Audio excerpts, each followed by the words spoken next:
Welcome back into Field 68 After Dark, presented by BetMGM, alongside Coach Norm Roberts, Jeff Goodman, Ron Slay. I'm Dallin Cuff. Let's get to Michigan, because I think most people, when they if you didn't watch the first half and all of a sudden you saw the halftime score, you're like, whoa, Northwestern's up double digits. Like, that was a surprise. But the Wolverines in the second half defended at the level they have most of the season. Offensively, they kind of carved up the Wildcats on the road and won, ultimately going away.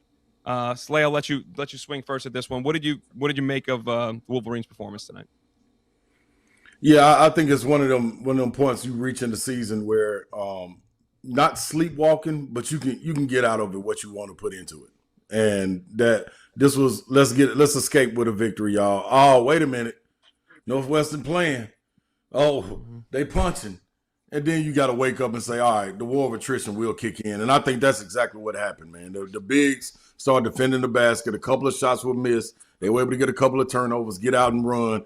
And they gave it the best shot. I think the Martinelli is a really good player, but sometimes you get emotionally high on yourself. And I think that right there led to their demise a little bit in this matchup. So, it was just a war of attrition. That's one of the games you got to get through, get the victory, so you don't have to go home and you talk about what you did wrong, or you Dusty May got to get you guys up to play. You can't have these in the game in the tournament though. That's for sure. But they handle business. It is what it is. Coach? Yeah, I think the same thing that Ron said. So true. I actually thought Northwestern had a chance, at least to keep it really close, and then Northwestern let their emotion take them out of the game. And when they called that hook and hold on the kid Croft, I think his name is, against Mara, and the kid sitting there going, I didn't do anything. You can hear him, you can see his facial expressions. And then he's talking at Mara and getting at him like, I don't know, calling him a baby or whatever he was calling him. I'm going, don't do that. Don't poke the bear. Are you kidding me? Yeah. You're waking them up. And I'm actually watching the game with a friend of mine, and I said, watch these dudes go on a 15 to 10-0 run. Watch. They were going like a 15 or 10, and they did just that. They came right at him and kicked him, and then talent kicks in. Martinelli loses his mind, where in fact the kid did foul him hard, but gosh, he did that Euro step and kicked the kid in the stomach. What's his arm supposed to do? They're gonna come down. But to lose your mind like that, I thought they got out of whack, and what it did was it energized Michigan and woke them up. And you don't want to do that with them. They're just so talented. They're deep. They're deep, man. Here's the biggest thing that I saw. Like, second half, I'm like, where's Elliot Cadeau? Like, why isn't Elliot Cadeau in the game? Well, he wasn't playing well. So they put in, Dusty May puts in the dude that he brings with him that committed to him at FAU, LJ Kaysen. Brings him in, and the kid's terrific.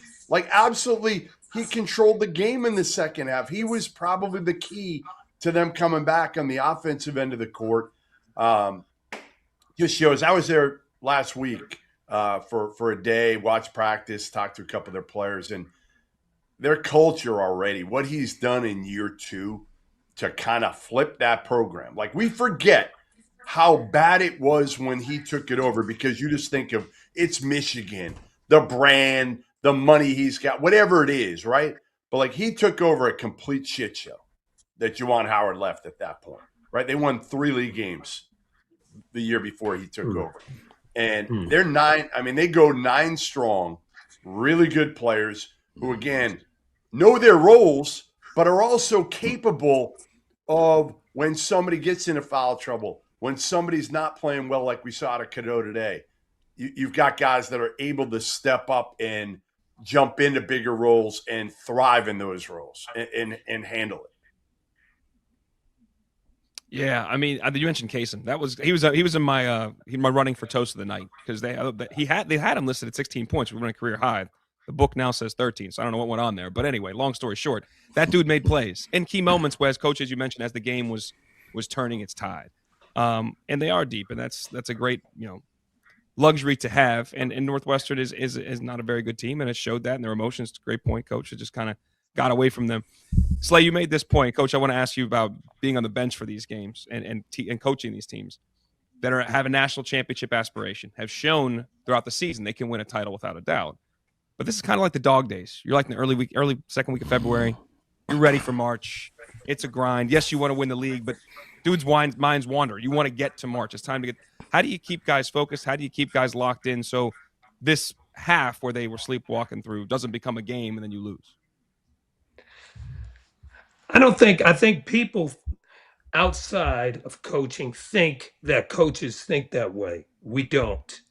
We think next game. We think how we can win, obviously, the next game, how we can win our conference, then how you can win in the Big 12 or Big 10 or SEC tournament.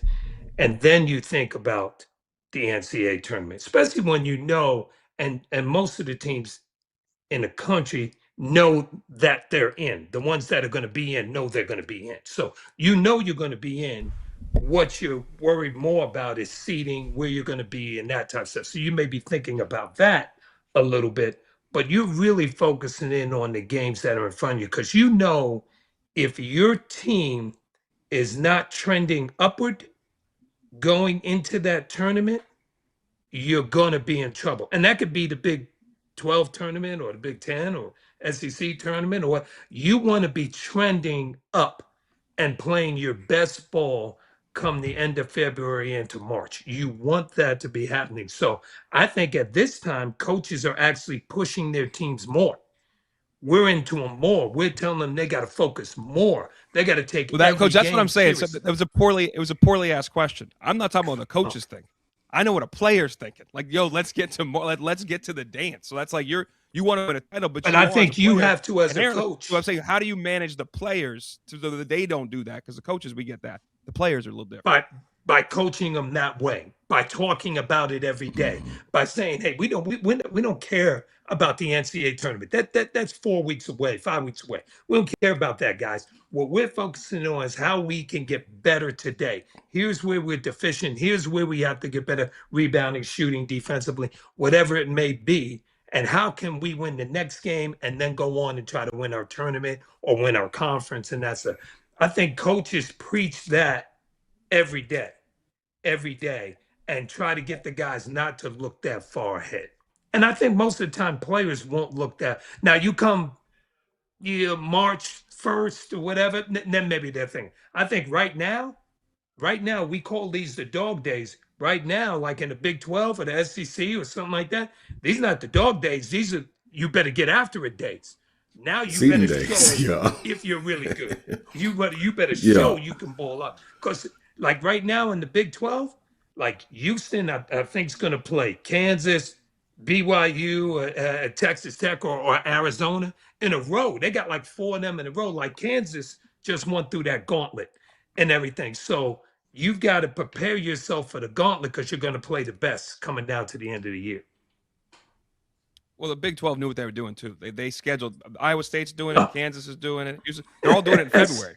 Football's over. TV, exactly. We got Big Monday. Let's give us some attention right now, and we're running them all. So all the top teams – I mean, BYU's going through it. Everybody's doing it right now. So we'll see who survives in the end here. We'll have to get to our national championship contenders. So we got to change we got to get to UConn, and we have to give our top 4 teams. All right. I'm coachable. All right.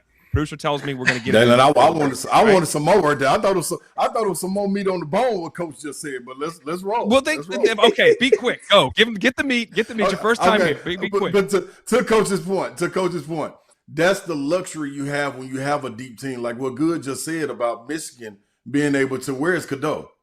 And you got a guy like Casey, because this guy's. I've been in that 6-man role where you had the depth on the bench. The 6-man, I'm sitting right there chomping at the bits. Please let up.